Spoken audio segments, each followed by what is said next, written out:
প্রিয় শিক্ষার্থী, আশা করছি সকলেই ভালো রয়েছেন। এনআইএসডিএল এর সম্পর্কিত গুরুত্বপূর্ণ একটি আপডেট নিয়ে আমার আবারও একটি ভিডিও। বিষয় হচ্ছে এনআইএসডিএল এর সম্পর্কিত গুরুত্ব আলোচনা। এনসিটি নড়ে বসেছে।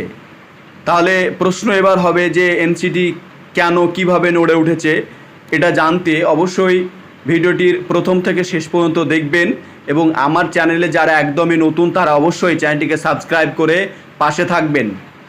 আমরা জানি যে আমাদের টোটাল 3টে কেস চলছে সুপ্রিম কোর্টে।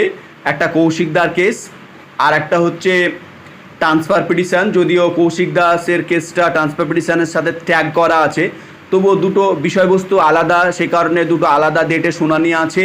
তারপরে আমাদের চলছে রিভিউ পিটিশন। এই টোটাল 3টে কেস। এই 3টে কেস এনআইএসডিএল এর শিক্ষার্থীদের জন্য খুবই গুরুত্বপূর্ণ। এছাড়াও এনআইএসডিএল এর শিক্ষার্থীরা রাস্তায় ধর্নায় বসেছে, নেমেছে, রাস্তায় আন্দোলন করছে।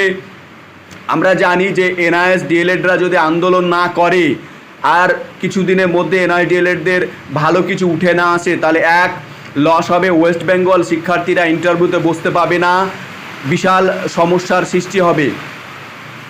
কেননা বিএড যারা আছে তাদের ডিএলএড থাকলে তারা ইন্টারভিউতে বসতে পাবে, কিন্তু এনআইএসদের জন্য এখনও সেই রকম কোনো বার্তা কিন্তু উঠে আসেনি।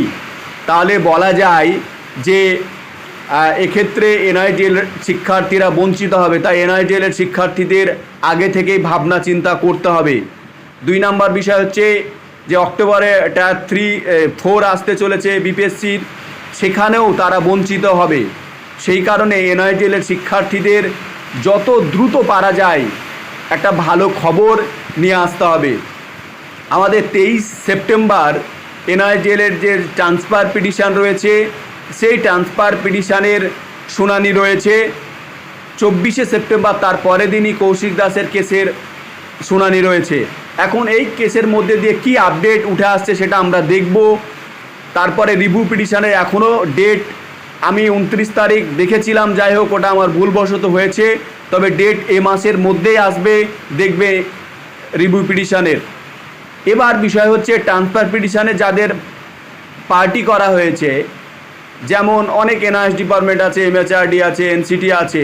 এতদিন এনসিটি আমরা জানি নভেম্বর মাসে সুপ্রিম কোর্টে যে রায় হয়েছিল, এনআইএসডিএলএডকে ইনভ্যালিড করা হয়েছিল, তবুও একটা জায়গা রাখা হয়েছিল যদি এনসিটি চায় তাহলে এর পরিবর্তন নিয়ে আসতে পারে, যদি এনসিটি মনে করে। তবে একটা জায়গায় ফাঁক ছিল, তবে এনসিটি এনআইএসডিএল শিক্ষার্থীদের কোনো ধরনের পাত্তা দেয়নি, তাদের কথা শোনেনি, তাদের হয়ে কোনো ধরনের বক্তব্য দেয়নি।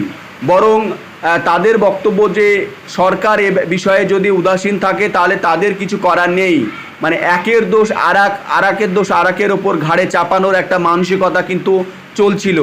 তবে ট্রান্সফার পিটিশনে এনসিটি অবশ্যই ট্রান্সফার পিটিশনে তাকে যে পার্টি করা হয়েছে, ওকালতনামা জমা দিয়েছে। এটা এনআইএসডিএল শিক্ষার্থীদের জন্য একটা ক্ষুদ্র জয় বলা যেতে পারে, যে এতদিন এনসিটি কিছু বলেনি, এই এনসিটি নড়ে বসেছে। সেই দিন এনসিটি তার সমস্ত বক্তব্য এনসিটির পক্ষ থেকে রাখা হবে।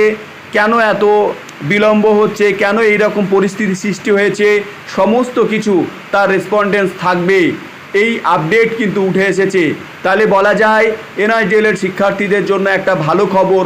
অন্তত এনআইএসডিএল শিক্ষার্থীরা জানতে পারবে যে তাদের সাথে এই রকমটা কেন করা হচ্ছে। এতদিন উদাসীন ছিল, এখন নড়ে বসেছে, কারণ এনআইএসডিএল শিক্ষার্থীদের কিছু হতে চলেছে।